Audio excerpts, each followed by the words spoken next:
موضوع الدرس في أحوال الأشقياء يوم القيامة سورة الملك تفسير ابن كثير. الحمد لله رب العالمين والصلاة والسلام على أشرف الأنبياء وسيد المرسلين سيدنا محمد وعلى آله وأصحابه أجمعين.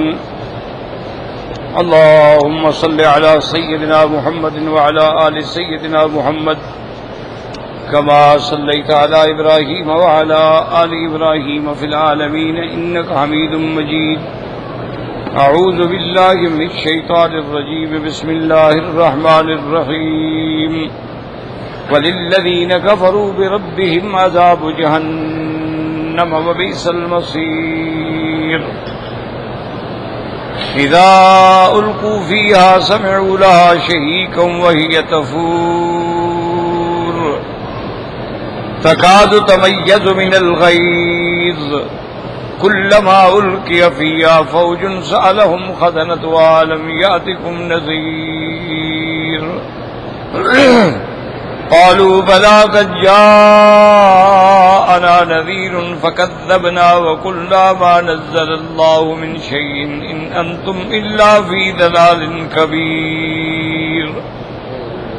وقالوا لو كنا نسمع أو نعقل ما كنا في أصحاب السعير فاعترفوا بذنبهم فسحقا لأصحاب السعير.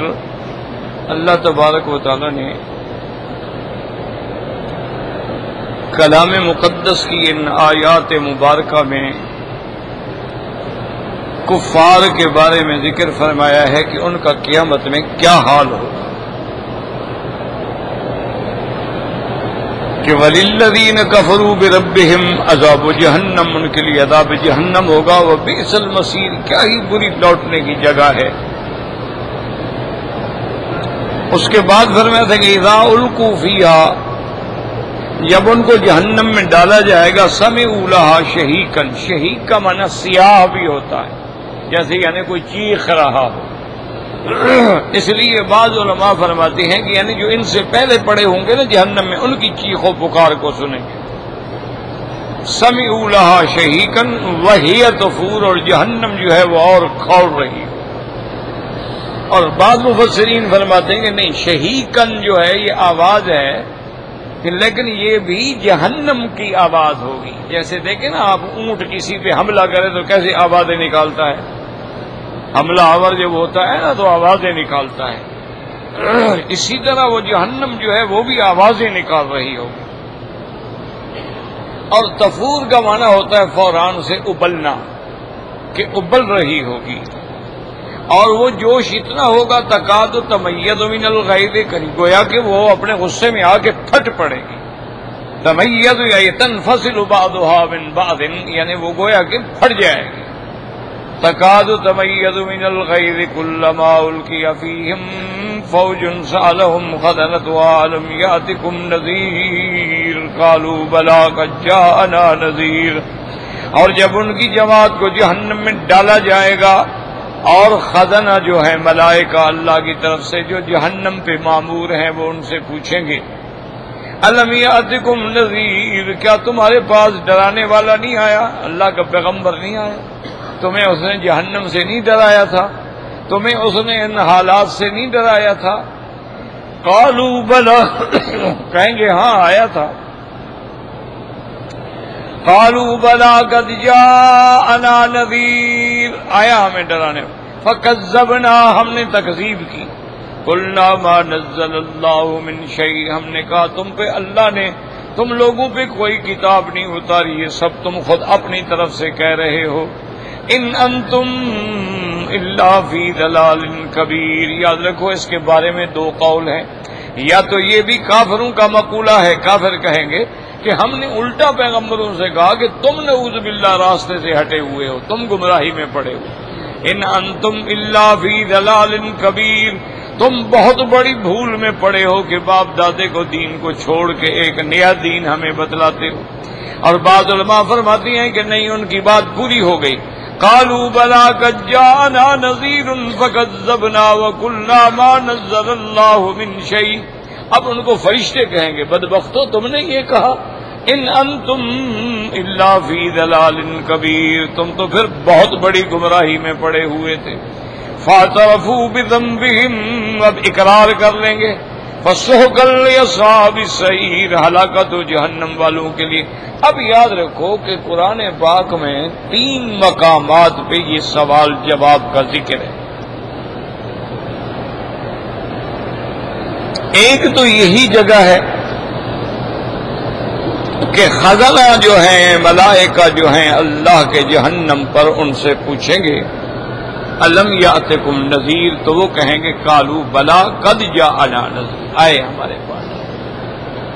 تو ایک جواب سوال یہ ہے. اور اسی طرح قرآن پاک میں دوسری جگہ آتا ہے کہ جب جہنمیوں کو جہنم کی طرف لے جا رہے ہوں گے تو اللہ کے فرشتے پوچھیں گے کہ ما سلککم فی سقر، بھئی کیوں تم جہنم میں ڈالے جا رہے ہو؟ کیا تمہارا جرم ہے کہ تمہیں جہنم میں بھیجا جا رہا ہے؟ تو وہ جواب دیں گے قالوا لم نک من المصلین، ہم نماز والوں میں نہیں تھے، یعنی ایمان والوں میں نہیں تھے.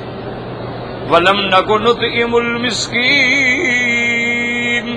اور ہم غریبوں کی فکر نہیں کرتے تھے، ان کو کھانا نہیں کھلاتے تھے. وَكُنَّا نَخُوضُ مَعَ الْخَائِضِينَ، اور ہم ہر بات کرنے والے کی بکواس میں شامل ہو جاتے تھے.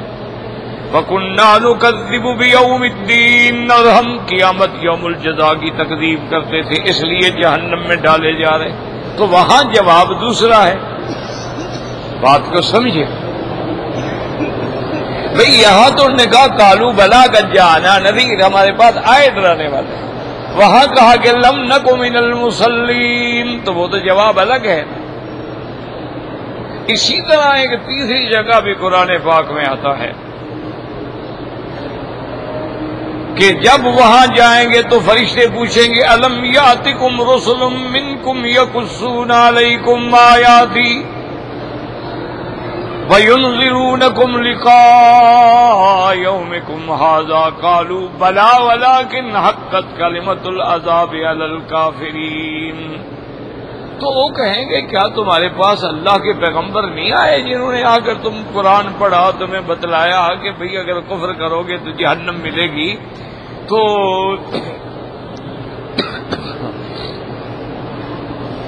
وہ کہیں گے نہیں، وہ تو آئے تھے. قالوا بلا، وہ کہیں گے نہیں، وہ پیغمبر آئے، ڈرانے والے آئے، لیکن کیا کریں ہم؟ ولکن حقت کلمۃ العذاب، اللہ کا فیصلہ جو ہو چکا تھا کہ ہم نے جہنم میں جانا ہے، تو پھر ہمارے لیے کوئی راستہ ہی نہیں تھا.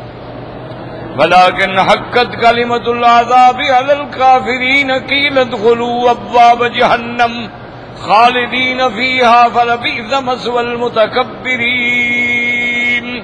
جب وہ اقرار کر لیں گے تو کہا جائے گا اب جاؤ جہنم کے دروازوں میں داخل ہو جاؤ،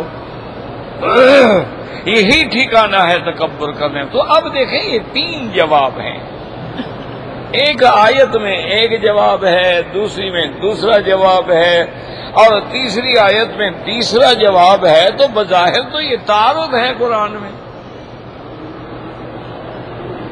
بظاہر تو یہ یعنی آیات متعارضہ ہیں، تعارض ہے، اور اسی سے دشمن جو ہے وہ دلیلیں لیتے ہیں.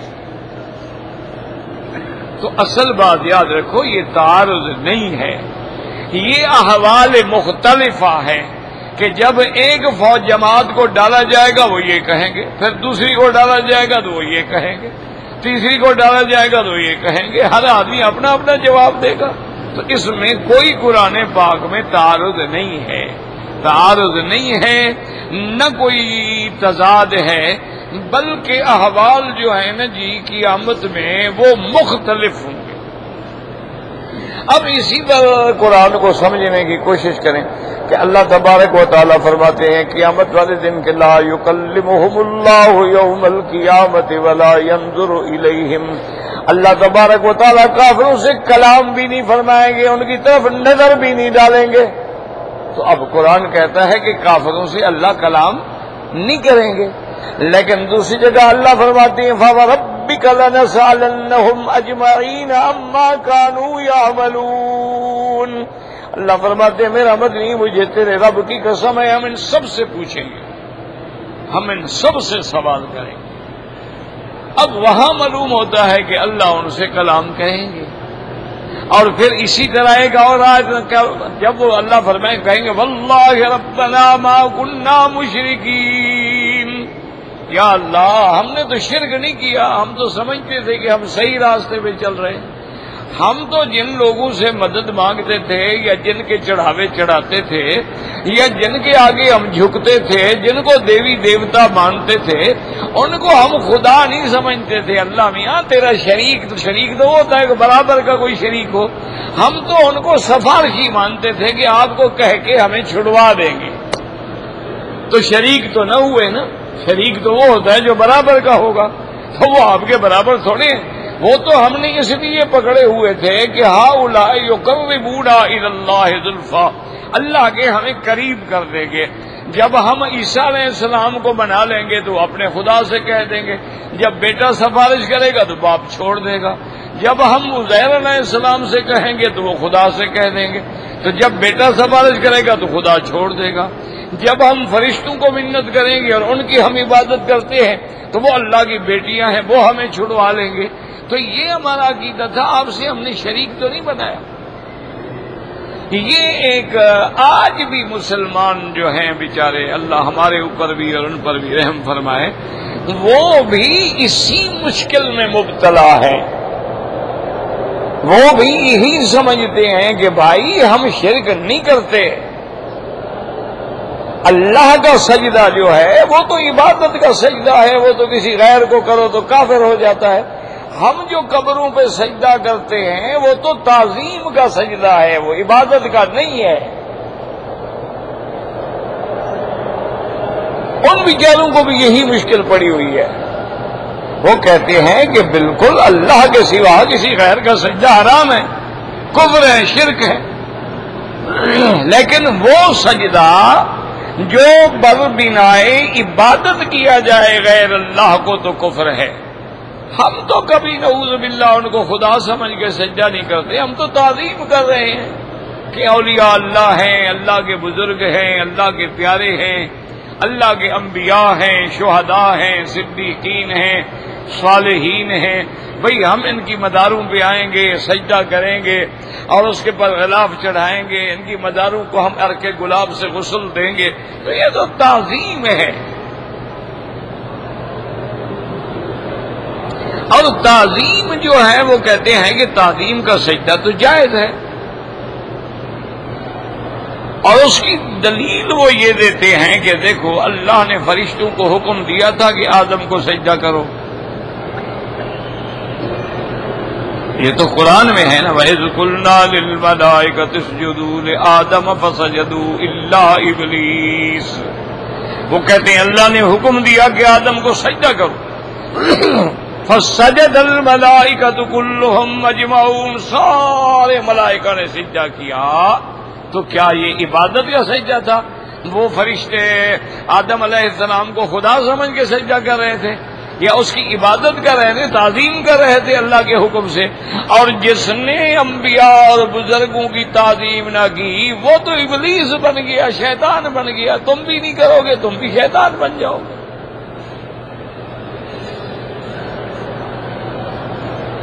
اچھا اسی طرح کہتی ہیں دیکھو اللہ کے قرآن میں وَرَفَعَ أَبْوَيْهِ عَلَى الْعَرْشِ فَخَرُّوا لَهُ سُجَّدًا قَالَ يَا أَبَتِ هَذَا تَأْوِيلُ رُؤْيَايَ مِنْ قَبْلُ قَدْ جَعَلَهَا رَبِّي حَقًّا.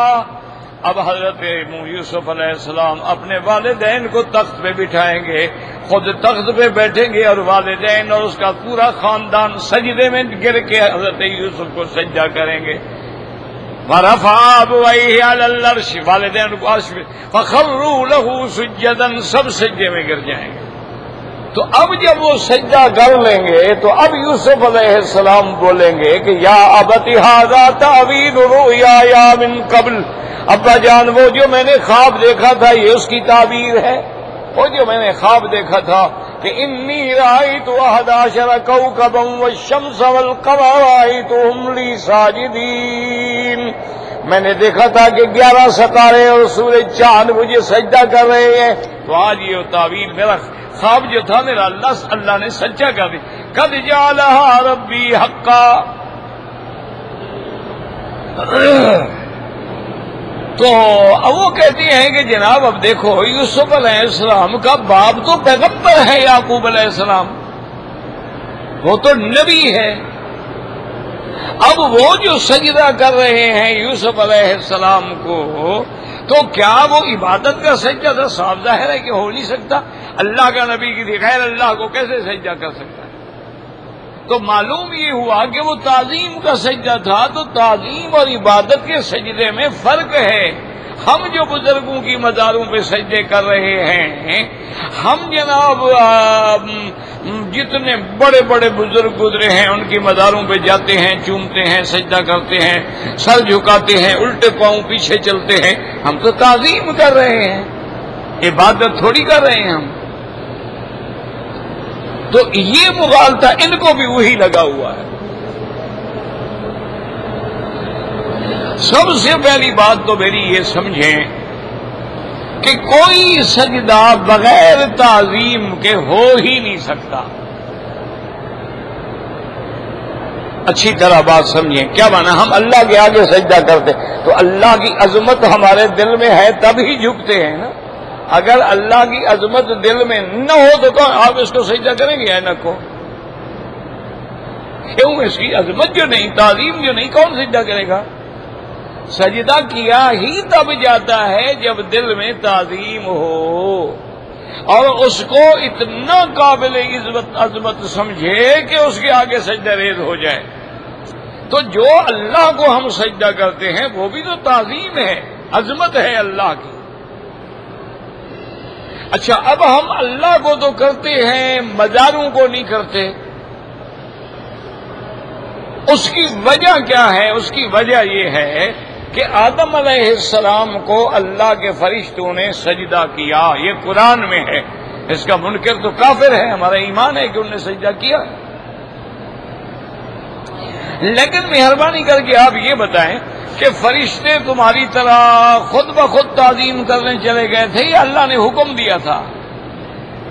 ہاں جی، نہیں، جیسے تم چلے جاتے ہو کہ بھئی یہ شہباز قلندر کی مزار ہے اور یہ حضرت عبداللہ غازی کی مزار ہے اور ماشاءاللہ یہ فرید شکر گنج کی مزار ہے اور جناب یہ حضرت اجمیری کی مزار ہے اور حضرت خواجہ نظام الدین اولیاء کی مزار ہے، سلیم چشتی کی مزار ہے، تو تم جب جاتے ہو تمہیں بھی اللہ نے حکم دیا ہے کہ جا کے میرے ان بندوں کو سجدہ کرو۔ فرشتوں کو حکم کس نے دیا تھا؟ اذ قلنا للملائکۃ اسجدوا لآدم، اللہ فرماتے ہیں ہم نے کہا فرشتوں سے کہ سجدہ، فَإِذَا نَفَخْتُ فِيهِ مِن رُّوحِي فَقَعُوا لَهُ سَاجِدِينَ، آدم کے آگے سجدے میں گر جاؤ۔ تو یہ اللہ نے حکم دیا تھا۔ اگر تمہیں بھی اللہ نے کہیں حکم دیا ہے تو وہ ہمیں دکھلا دو، جھگڑا ختم، لڑائی ختم۔ اچھا، ابلیس کیوں ابلیس بنا؟ اس نے حکم نہیں مانا، تو جو اللہ کا حکم نہ مانے وہ ابلیس بنتا ہے، ٹھیک ہے؟ اچھا، اللہ نے ہمیں کہا ہے کہ لا تسجدوا للشمس ولا للقمر واسجدوا للہ الذی خلقہن ان کنتم ایاہ تعبدون۔ اللہ نے فرمایا حضور اپنی امت کو بتلا دیں کہ کسی چاند سورج کو سجدہ نہ کریں، کسی چمکتی ہوئی چیز کو سجدہ نہ کریں، کسی اونچی اوپر جانے والی چیزوں کو سجدہ نہ کریں، سجدہ صرف اس ذات کو کریں جس نے ساری مخلوق کو پیدا کیا ہے۔ تو اللہ نے ہمیں منع کر دیا کہ اور کسی چیز کو سجدہ نہ کرو۔ صحابہ نے آگے حضور پاک کی خدمت میں عرض کیا کہ یا رسول اللہ صلی اللہ علیہ وسلم، ہم جب دنیا کے بادشاہوں کی دربار میں جاتے ہیں، فرعونہ ہے، کسریٰ ہے، قیصر ہے، نجاشی ہے، وہاں لوگ بادشاہوں کے دربار میں پہلے سجدہ کرتے ہیں، پھر ہاتھ باندھ کے کھڑے ہوتے ہیں، نظر جھکا کے بات کرتے ہیں۔ آپ ہمارے دین کے بھی بادشاہ ہیں اور دنیا کے بھی بادشاہ ہیں، تو ہم آپ کو سجدہ کیوں نہ کریں؟ تو اب صحابہ بھی تعظیمی سجدہ کرنا چاہتے تھے یا عبادت والا کرنا چاہتے تھے؟ حضور پاک نے فرمایا کیا کہہ رہے ہو؟ لو کنت آمرا ان یسجد احد لاحد، اگر میں کسی کو سجدے کی اجازت دیتا تو بیوی کو حکم دیتا کہ شوہر کو سجدہ کرے، لیکن اس کو بھی اجازت نہیں ہے۔ تو بعد میں یہ ہوا کہ اللہ کے سوا کسی کا سجدہ، اور پھر حضور پاک نے صرف یہ نہیں بد دعا کی، فرمایا لعن اللہ الیہود والنصارى اتخذوا قبور انبیائہم مساجدا، اللہ یہود و نصارہ پہ لعنت کرے جنہوں نے انبیاء کی قبروں کو سجدہ گاہ بنا لیا۔ تو جو قبروں پہ سجدہ کرتے ہیں ان پہ تو اللہ کا نبی لعنت کر رہا ہے۔ جب نبی کی قبر پہ سجدہ جائز نہیں ہے تو ولی کی قبر پہ سجدہ کیسے جائز ہو سکتا؟ اور پھر حضور نے دعا مانگی اللہم لا تجعل قبری وثنا یعبد، یا اللہ میری قبر کی حفاظت فرمانا، میری قبر کو بت نہ بنا دینا کہ لوگ آگے سجدے کریں۔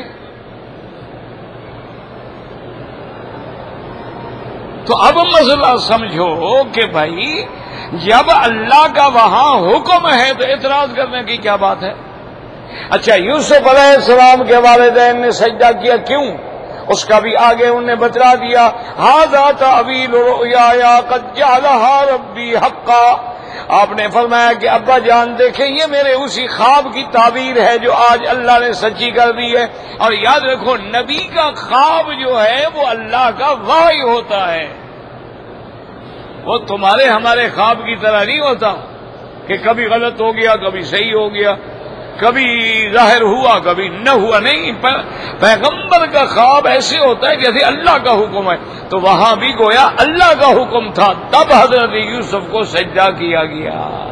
تو جب اللہ کا حکم ہے، اگر آپ کے پاس بھی ماشاءاللہ قرآن میں، تورات میں، زبور میں، انجیل میں، یا ہندوؤں کے پاس کسی وید میں بھی چلو لکھا ہوا ہو کہ جی فلاں دیوی دیوتا کو سجدہ کرنا ہے، آپ دکھا دیں۔ آپ کے پاس کوئی آیت ہے یا حدیث، چلو میں کہتا ہوں آیت حدیث تو بڑی بات ہے نا، آپ مجھے یہ دکھلا دیں کہ عبد القادر جیلانی نے لکھا ہے کہ میری قبر پہ سجدہ کرو، یا قبروں پہ سجدہ کرنا تعظیم والا جائز ہے۔ چلو پیروں کا لکھا ہوا دکھلا دو، ہم تو وہ بھی ماننے کے لیے تیار ہیں۔ اچھا تمہیں یہ پتا ہے کہ پیران پیر جو ہے ان کا عقیدہ کیا تھا؟ تم نے یہ نہیں پڑھا، تم نے صرف 11ویں شریف پڑھی ہے۔ پیران پیر کا عقیدہ وہ تھا جو یہاں کے علماء، مشائخ اور ائمہ کا عقیدہ ہے، جن کو تم وہابی اور نجدی کہتے ہو، یہی عقیدہ تھا پیران پیر کا۔ وہ مسلکن احمد ابن حنبل رحمت اللہ علیہ پر تھے، جیسے یہ حنبلی ہیں وہ حنبلی تھے۔ وہ تو اتنا بڑا پکا موحد تھا، وہ تو اتنا بڑا پکا حدیث پہ عمل کرنے والا تھا، وہ تو مسلک حنبلی پہ تھے۔ یاد رکھو یہ ان کی کتابوں میں جو چیزیں کمزور ملتی ہیں یہ حضرت عبد القادر جیلانی کی نہیں ہیں، یہ تو دشمنوں نے سازش کر کے اندر ڈالی ہیں، ان کی کتابوں کو مسخ کیا گیا ہے۔ تو اس لیے ہمیشہ یاد رکھیں کہ حکم خداوندی جو ہے یہ پھر بہانے اس لیے وہ کافر بھی کہیں گے اللہ میاں ہم نے تو شرک نہیں کیا، ہم تو ان کو تیرا سمجھتے رہے، ہم نے تو یہ سمجھا کہ وہ اسی لیے دیکھو نا لبیک جب پڑھتے تھے پتہ کیا کہتے تھے؟ کافر بھی لبیک پڑھتے تھے، حج کرتے تھے، احرام باندھتے تھے، یہ نہ کہا کریں ہم نے عمرہ کر لیا تو آسمان پہ پہنچ گئے، تم سے بہت زیادہ عمرے جو ہیں ابو جہل نے کیے ہیں، حج کیے ہیں۔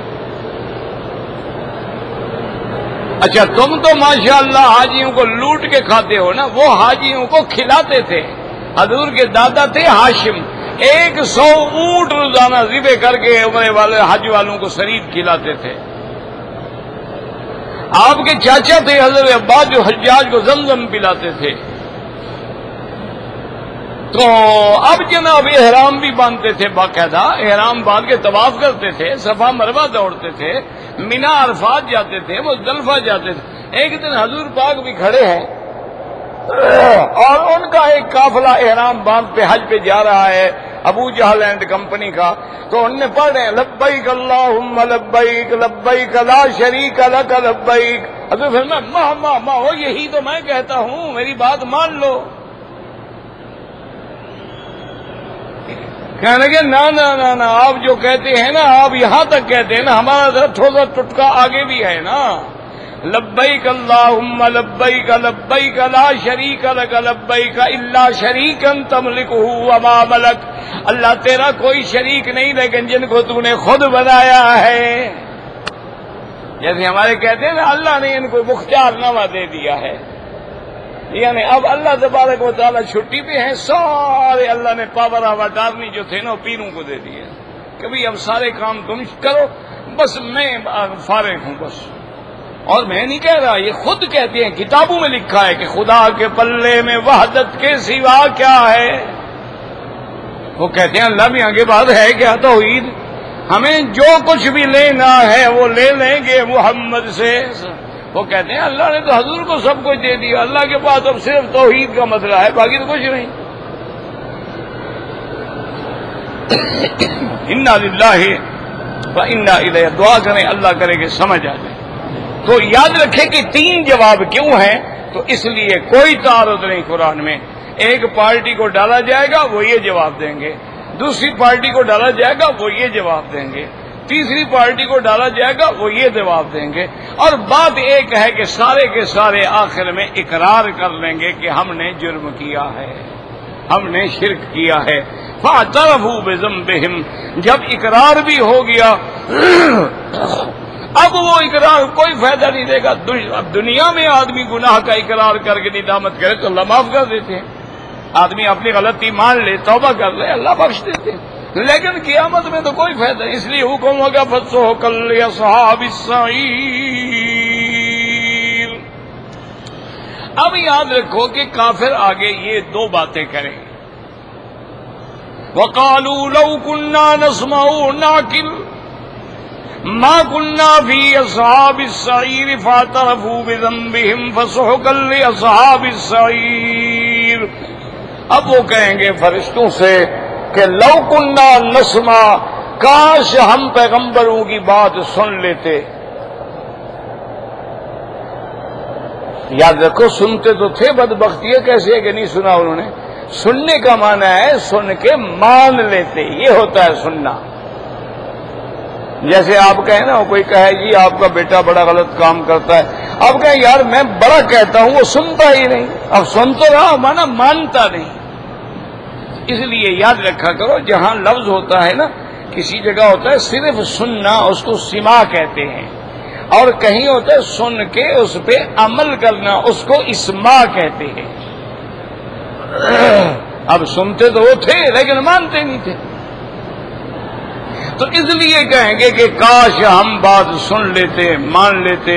چلو اگر ہم نے ان کی ساتھ ضد ہو گئی تھی، او كنا نسمع نعقل، یا ہم خود کچھ عقل سے کام لیتے، چلو ہماری ضد ہو گئی کہ حضور کی بات نہیں ماننی، جیسے آج کل لوگوں کو ضد ہے نا کہ یہ وہابی ہیں ان کی بات نہیں ماننی، چلو خود عقل کر لو، نہ مانو وہابیوں کی بات۔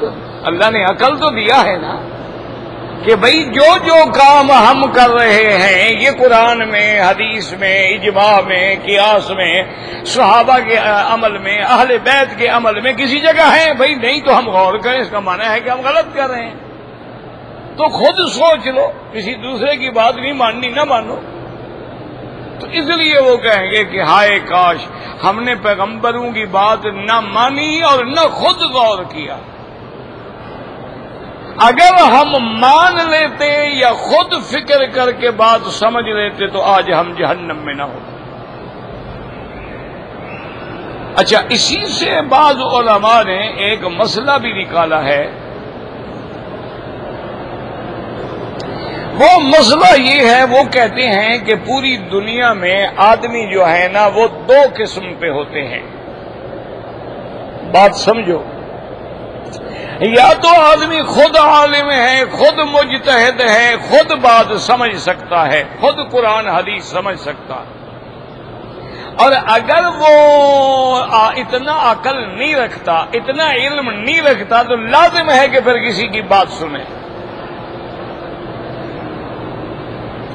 یاد رکھو، بات کو سمجھو. اس لیے وہ کہتے ہیں کہ دنیا میں دو قسم کے لوگ ہوں گے، یا مجتہد ہوگا یا پھر مقلد ہوگا. یا تو خود اجتہاد کے مقام پہ پہنچ جائے. اب دیکھیں نا، امام بخاری مجتہد ہے، اس کو کیا ضرورت ہے کسی کی تقلید کرنے کی؟ اگر وہ مجتہد کے درجے پہ نہیں پہنچا ہے تو پھر لازم مقلد ہو، کسی کی تقلید کرے. اب یہ تو ہو نہیں سکتا کہ مجتہد بھی نہ ہو اور مقلد بھی نہ ہو، تیسری قسم کوئی نہیں ہے دنیا میں. اب دیکھو نا، آپ نماز پڑھتے ہیں، ایک امام ہوتا ہے اور باقی کیا ہوتے ہیں؟ مقتدی. تو اب دو چیزیں ہیں نا، ایک امام اور ایک کوئی تیسری قسم ہے. اچھا، جو باہر کھڑا ہو، نہ امام ہو نہ مقتدی، اس کا کیا کریں گے آپ؟ اچھا، اسی طرح بادشاہ ہے، ایک حاکم ہے ایک رعایا ہے، کوئی تیسرا ہو تو پھر باغی ہے. یا حاکم ہوگا یا رعایا ہوگا، امام ہوگا یا مقتدی ہوگا، مجتہد ہوگا یا مقلد ہوگا، تیسری کوئی قسم نہیں ہے. اسی لیے وہ ایک تاریخی واقعہ ہے، اللہ اعلم، حضرت شیخ ثناء اللہ امرسری بہت بڑے اہل حدیث کے علماء میں گزرے ہیں، بہت بڑے علماء میں سے تھے. ان کی علامہ اقبال سے بڑی دوستی تھی. اچھا، خدا کی جان، وہ اتنے بڑے عالم شیخ الحدیث اور خود بھی اہل حدیث، اور آگے ایک علامہ اقبال جیسا مرد کلندر، داڑھی مڈانے والا اور سب کچھ پینے پلانے والا، لیکن دوستی تھی. دوستی تو ہر بندے سے ہوتی ہے نا، اچھے سے بھی ہوتی ہے، غلط سے بھی ہوتی ہے.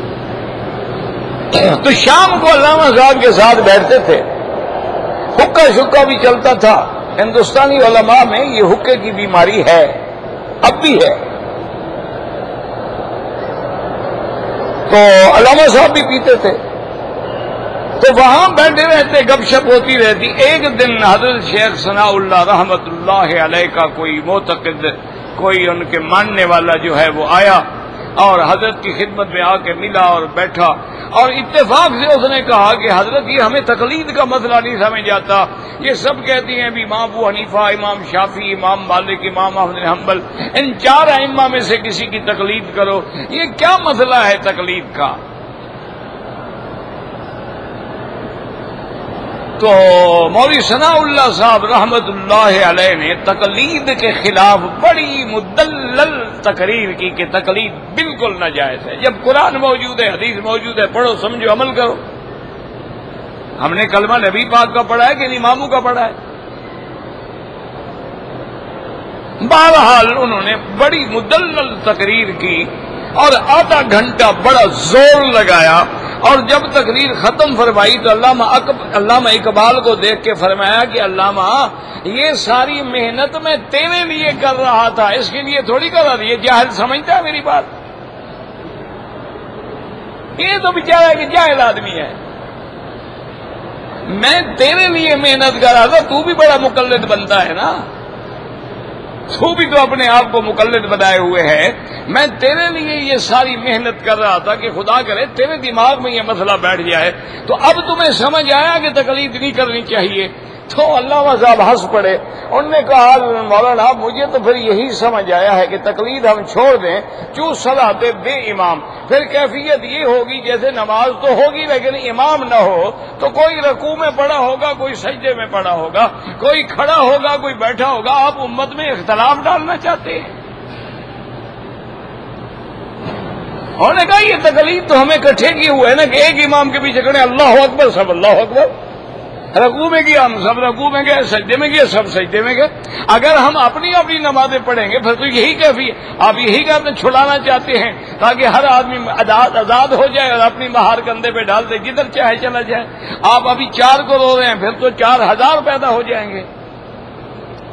تو مولوی ثناء اللہ صاحب نے ایسے ماتھے پہ ہاتھ مارا، کہتے ہیں علامہ تمہیں سمجھانا بڑا مشکل ہے، تم سمجھتے ہی نہیں مجھے، تم نہیں۔ انہوں نے کہا جی سمجھنے کی کیا بات ہے، 2 اور 2 4 کی بات ہے، میں تو فلسفہ پڑھنے لکھنے والا بندہ ہوں، مجھے مولوی شولیوں کی باتیں نہیں آتی، مجھے یہ بتائیں کہ اگر تقلید نہ ہو تو یہی کیفیت ہوگی کہ نہیں ہوگی؟ انہوں نے کہا مولوی صاحب تقلید کرنی پڑے گی، اس کے بغیر حل ہی نہیں ہے۔ ہم ایک حدیث لیتے ہیں، ہم کہتے ہیں یہ حدیث پاک بخاری شریف میں ہے، اب ہم تحقیق نہیں کرتے، ہم کہتے ہیں بھی صحیح حدیث ہے، امام بخاری نے جو لکھا ہے، تو امام بخاری کی تقلید نہیں کر رہے ہم نے خود تو تحقیق نہیں کی ہے نا اس حدیث پر، ہم نے حدیث پڑھی، ہم نے کہا مسلم کی، ہم نے کہا خلاص بات ختم ہوگی جب امام مسلم نے روایت کیا، یا ہم نے حدیث پڑھی آگے رواہ الشیخان، اس کو دونوں شیخین یعنی امام بخاری نے بھی اور امام مسلم نے بھی روایت کی، بات ختم۔ ہم کبھی بحث کرتے ہیں اس کی سند دیکھو، سند میں کون ہے، متصل ہے منقطع ہے، سند میں کوئی، ہم کہتے ہیں یار جب امام بخاری نے کہہ دیا صحیح ہے بس بات ختم ہو گئی۔ اسی کا نام تو تقلید ہے نا کہ دوسرے کی بات بغیر دلیل مانگے ہوئے مان لینا، یہ تقلید۔ اسی طرح ہم امام ابو حنیفہ، امام شافعی، امام مالک، امام احمد بن حنبل، اللہ ان کی قبروں پہ کروڑوں رحمتیں فرمائے، ان کی تقلید کیوں کرتے ہیں کہ ایک تو ان کا زمانہ قریب ہے میرے مدنی محمد مصطفیٰ کے، اور ایک ان کا تقوی ہم سے زیادہ ہے، علم ہم سے زیادہ ہے، فہم ہم سے زیادہ ہے، پھر ان کی پورے علوم قرآن و حدیث پہ نظر ہے، ہمارا تو ایک حدیث پہ نظر ہے، ان کا پورے ذخیرہ احادیث پہ نظر ہے۔ اس لیے ہم کہتے ہیں بھی ہم سے وہ بہتر ہیں، ان کا علم بھی زیادہ، تقوی بھی زیادہ، اور جتنا سرکار دو جہاں کے زمانے کے ساتھ قرب ہوگا وہ تو خیر القرون کے لوگ ہو جائیں گے۔ تو اس لیے بعض اولیاء اللہ ایسے بھی تھے جو شاگردوں کو کہتے تھے کہ رات کی روٹی جو بیٹا بچ جائے نا اس کو لپیٹ کے رکھ لیا کرو، صبح مجھے ناشتے میں وہی دیا کرو۔ اب جناب صبح وہ سوکھی روٹی ہوتی ہے، اس کو کبھی کبھی تو پھر گرم کرتے، اگر گرم کرنے سے بھی حل نہ ہوتا تھوڑا تھوڑا پانی لگا دیتے، پھر اس کو گرم کر کے نرم کرتے۔ تو شاگردوں نے کہا حضرت کیوں اتنا تکلیف کرتے ہیں، اللہ کا شکر ہے لنگر میں اتنا بڑا کھانا ہے، ساری دنیا کھا رہی ہے، اور آپ کل والی بچی ہوئی باسی روٹی کھا رہے ہیں۔ فرمایا یار یہ کل والی ہے نا، اس کا زمانہ محمد مصطفیٰ کے قریب ہے، آج والی تو دور ہو گئی نا، میں تو اس لیے کھا رہا ہوں، بدبخت پتہ نہیں تم کیا سمجھ رہے ہو۔ یہ عشق تھا کہ جتنا زمانہ سرکار کے قریب ہوگا سبحان اللہ اتنا، اس لیے صحابہ صحابہ بنے نا، اس لیے تابعین تابعین بنے، تبع تابعین تبع تابعین بنے، کہ جس نے بھی حضور کے چہرے پر ایمان سے نظر ڈال لی ہے ساری دنیا کے اولیاء اللہ اس کے قدم کے برابر بھی نہیں، کیونکہ اس نے صاحب رسول اللہ، اس نے حضور کی صحبت حاصل کی ہے۔ اور اس لیے بعض علماء نے بڑی عجیب بات لکھی ہے، اس نے کہا قیامت میں ہمارے تو عمل پوچھے جائیں گے نا، کیا کیا کیا کیا کیا کیا۔ اس نے کہا حضور کے صحابہ کی تو بس نسبت ہی کافی ہو، یہ کون ہے اصحاب رسول، بس بات کافی ہوگی۔ انہوں نے کہا وہ عمل کا بدلہ ہی نہیں ہے، بس نسبت ہی کافی ہے کہ یہ کون ہے، میرے محمد کے یار ہیں صلی اللہ علیہ وسلم، اس لیے اصحاب رسول اللہ ہے۔ اور ہم تو رات دن دعائیں مانگ رہے اللہ راضی ہو جا، اللہ راضی ہو جا، وہ کتنے شان والے ہیں جن کو اللہ نے پہلے فرما دیا رضی اللہ عنہم۔ میرا مدنی اپنے صحابہ کو کہہ دی اللہ تم سے راضی ہو گیا، یہ نہیں کہ ہوگا، رضی اللہ عنہم۔ اچھا یہ بات بھی بہت بڑی تھی کہ اللہ راضی ہو گیا، لیکن اگلی بات سنیں، اللہ فرماتے ہیں صرف میں راضی نہیں ہو گیا وہ بھی مجھ سے راضی ہو گئے ہیں، رضی اللہ عنہم رضو عنہ، یہ بڑا مقام ہے نا کہ خدا بندے سے خود پوچھے بتا تیری رضا کیا ہے. اسی کو اقبال نے رویا تھا نا کہ خود ہی کو کر بلند اتنا. اسی لیے اقبال رویا تھا یہ بات. اسی لیے ایک دن حضور پاک بیٹھے ہیں، سرکار دو جہاں بیٹھے ہیں، ساتھ ابو بکر بیٹھے ہیں، کپڑا پھٹا ہوا ہے، اس میں ٹانکا لگا ہوا ہے، اور حضرت جبریل آتے ہیں، آ کے کہتے ہیں ان ربک یقرئک السلام، میرا مدنی آپ پر اللہ نے سلام بھیجا ہے.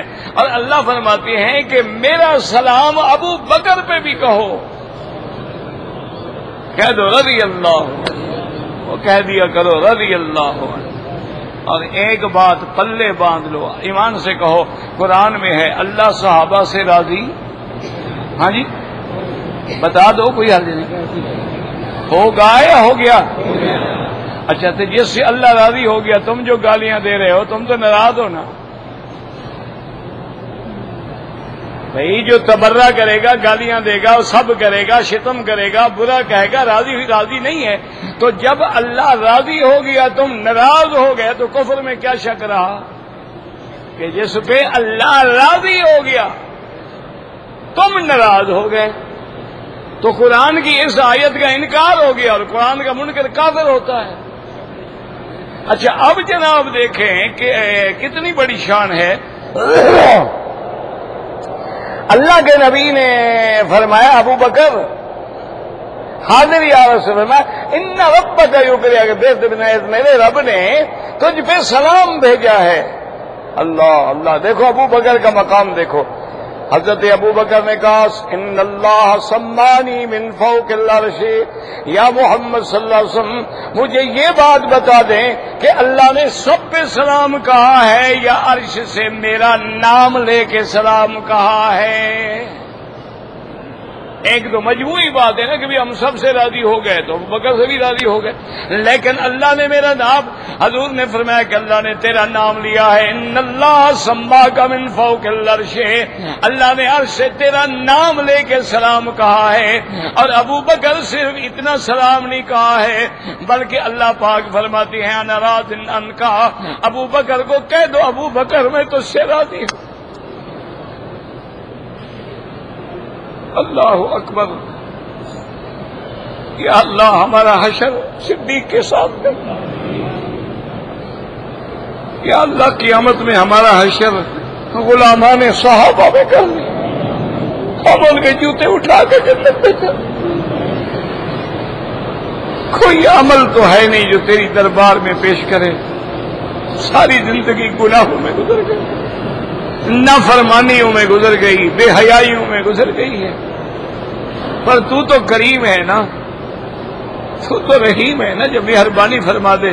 جیسے کسی اللہ کے ولی سے کسی نے پوچھا تھا، اس نے پوچھا کہ حضرت آپ یہ بتائیں کہ جنت میں سب سے پہلے کون جائے گا؟ تو انہوں نے فرمایا بلال جائے گا. تو وہ حیران ہو گیا سائل. اس نے کہا حضور آپ کیا فرما رہے ہیں؟ تو صحیح حدیث ہے حضور کی کہ سب سے پہلے جنت میں محمد مصطفیٰ جائیں گے. تو آپ کیا کہہ رہے ہیں؟ انہوں نے فرمایا محمد جو جائے گا تو غلام آگے مہار پکڑ کے چل رہا ہوں.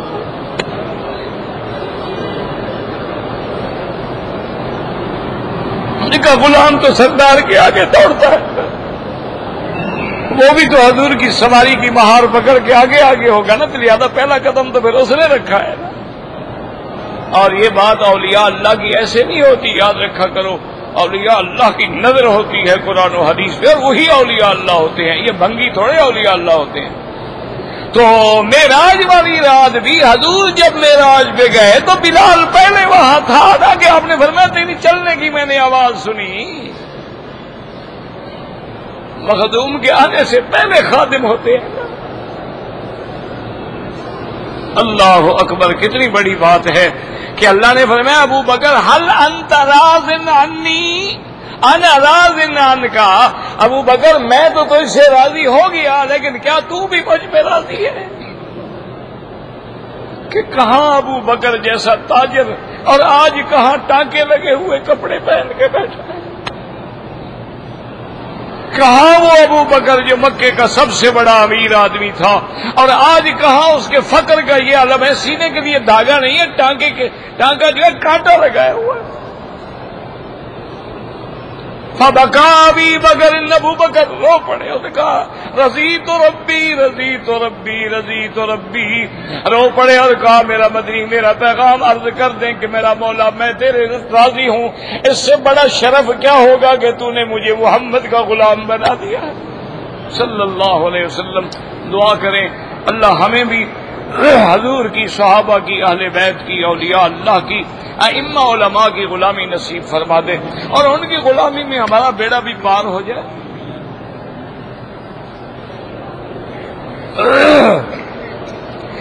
حیض والی عورت صفا مروہ دوڑ سکتی ہے، اس میں آ کے کعبے کی زیارت بھی کر سکتی ہے، لیکن میری بات یاد رکھے، یہ مسئلے اس وقت کتابوں میں لکھے گئے تھے جب صفا مروہ مسجد سے الگ تھی، اب تو وہ مسجد کے اندر آ گئی ہے، اس کے بعد بھی صفیں کھڑی ہوتی ہیں۔ اب احتیاط یہ ہے کہ عورت نہ آئے۔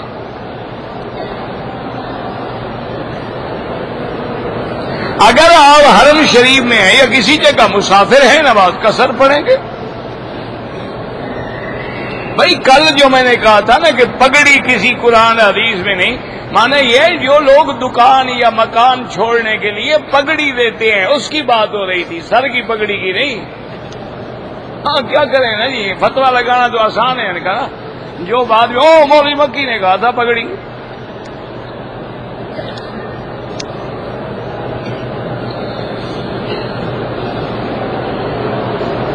پتہ نہیں کیا ہوا تھا، میری بیوی نے بچہ اٹھایا ہوا تھا، نقاب جو ہے سرک جاتا تھا، کوئی حرج نہیں، نقاب کا کپڑا چہرے پہ لگ جائے تب بھی کچھ نہیں ہوتا، وہ نقاب نہ پہنے جو باندھا ہوا ہوتا ہے، آگے کپڑا ڈال دیں بس۔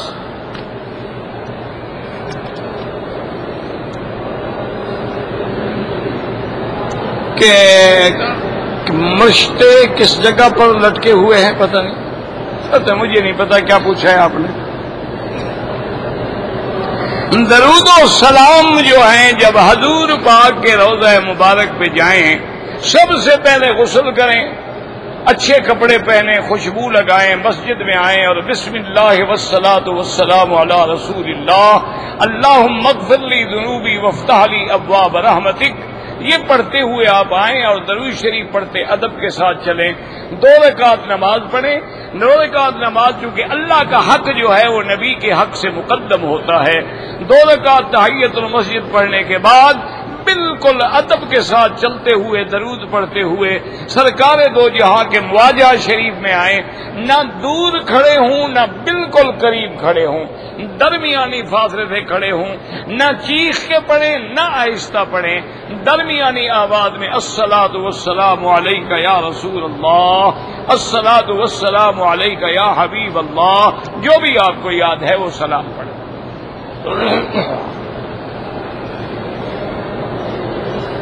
بعض لوگ جو ہیں نماز جنازہ میں سورت فاتحہ پڑھتے ہیں، بالکل حنبلی پڑھتے ہیں، شافعی پڑھتے ہیں، کیونکہ ان کے نزدیک یہ بھی نماز ہے تو ان کے لیے نماز میں فاتحہ ضروری ہے۔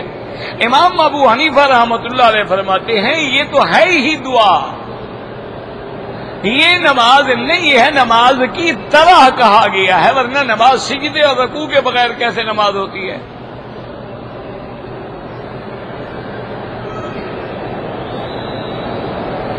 کہتے جی کہ ہم تب عمرے بھی بھائی طواف زیادہ کرو، جتنا دیر عمرے میں لگاتے ہو اتنا دیر طواف کرو تو زیادہ ثواب ہے۔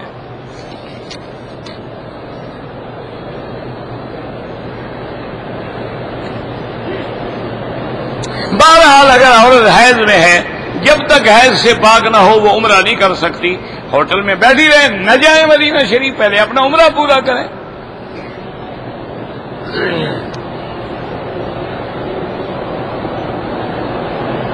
صفا مروہ پہلے کرنے سے، حل کرانے سے، احرام اتارنے، طواف نہ کرنے سے ایک دم دینا ہے۔ بوڑھی عورت بغیر محرم کے عمرے پہ آ گئی، کوئی حرج نہیں، لیکن واقعتاً بوڑھی ہو، بعض بوڑھیاں جوانوں سے بھی زیادہ خطرناک ہیں.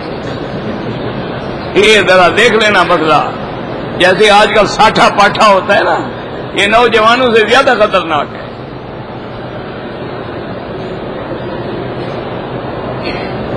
اگر ایک شخص کے ساتھ اپنی ماں بھی بہن بھی ہے لیکن پڑوس کے غیر محرم 2-3 عورتوں کا گروپ ہے، بالکل حرام ہے. ان کے تم کیا لگتے ہو؟ تم اپنی ماں بہن کے محرم ہو، ان کے تو نہیں ہو.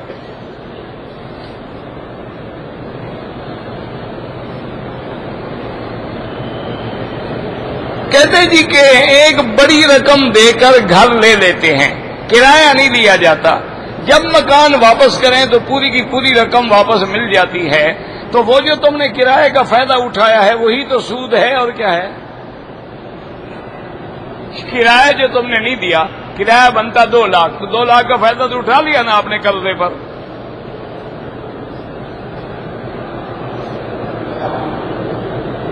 عورتوں کے بال جو گر جاتے ہیں محفوظ کر دیں، کہیں دفن کر دیں، کسی محفوظ جگہ پہ ڈال دیں. جو کہ بعض جادوگر خبیث جو ہے نا ان بالوں سے جادو کرتے ہیں. کہتے جی کہ جب آدمی عبادت کرتا ہے تو اللہ کا ہاتھ بن جائے. ہاں جی بالکل بن جاتا ہے. کیا مانا؟ اب اس کا ہاتھ خدا کی نافرمانی میں نہیں اٹھتا. یہ تھوڑا ہے کہ اللہ بن جاتا ہے. پھر کھانا چھوڑ دو، میں دیکھوں کتنے دن نہیں کھاتے ہو. بن کے دکھاؤ نا. اللہ کھانے سے پاک ہے، تم بھی پاک ہو جاؤ. اللہ پینے سے پاک ہے، تم بھی پاک ہو جاؤ. اللہ بیوی سے پاک ہے، تم بھی بیوی سے پاک ہو جاؤ. وہ تو مانا یہ ہے کہ اتنا نفل پڑھ پڑھ کے میرے قریب آ جاتا ہے، گویا اس کا سننا میرا سننا ہے، اس کا ہاتھ میرا ہاتھ ہے، کہ میری رضا کے بغیر وہ کچھ سنتا ہی نہیں.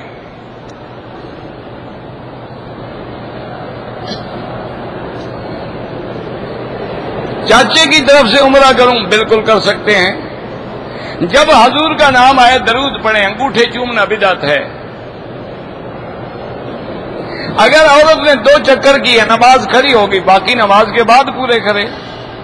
بھئی اب پھر وضو نہیں ہوگا تو میری نماز چلی جائے گی. بس دعا آپ کرتے نہیں کہ اللہ پاک شفا عطا فرما دے. اللہم صلی علی سیدنا محمد مبارک وسلم یا حی یا قیوم یا ذی الجلال والاکرام. اللہم اجعل لنا وللمسلمین من کل ہم فرجا ومن کل ضیق مخرجا ومن کل بلاء عافیہ. صلی اللہ تعالی علی خیر خلقہ سیدنا محمد وعلی آلہ وصحبہ اجمعین. اللهم صل على سيدنا محمد وعلى آل سيدنا محمد كما صليت على إبراهيم وعلى آل إبراهيم